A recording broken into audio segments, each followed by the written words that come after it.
Volunteering to help deck someone else's halls is one thing. When the address is 1600 Pennsylvania Avenue, getting ready for Christmas becomes a very different proposition. Fitz and Floyd is an American original. We were founded in 1960 in Texas, and what we're all about is three-dimensional, hand-painted, beautifully crafted pieces. And our goal really is so the consumer, when they see one of our pieces, it's one look and they know. I started out actually as a volunteer decorator at the White House. I wrote so many letters and phone calls and sent some sketches. It was really a hobby. And then in 2008, Mrs. Laura Bush asked me to join the White House holiday decorating team. And I absolutely fell in love with her style.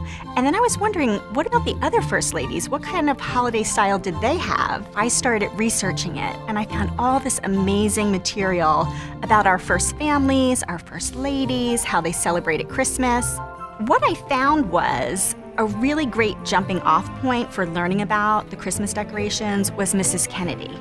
Not only was she an icon of style, but that's really when White House photography came into play. So you could really see what the decorations were. And so my research really focuses on Mrs. Kennedy all the way through now Mrs. Trump. And when I partnered with Fitz and Floyd, we tried to wrap our arms around this big, many decades project, and we decided to focus in on two very iconic first ladies, Mrs. Kennedy and Mrs. Reagan.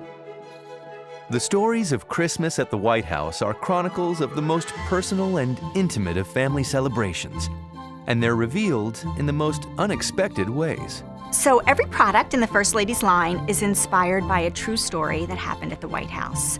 So one of the very first things we did do was a white Christmas stocking, because the Kennedy family and the Kennedy children had white Christmas stockings. And we patterned our ornaments and our white stocking vases after the stockings that they hung on their mantle. One of the things that Mrs. Reagan always used to love was having mistletoe in the White House, because she loved to steal a kiss from President Reagan. So we actually have these adorable little salt and pepper shakers that are teddy bears, because Mrs. Reagan loved teddy bears. And the girl shaker is holding a little bit of mistletoe, and the boy shaker is getting ready for a kiss. Every family celebrates Christmas in its own way. For America's first families, the traditions and ceremonies are timeless and beautiful. The First Ladies collection by Fitz and Floyd is all about storytelling, and it's about bringing us together and what we all share in as a community.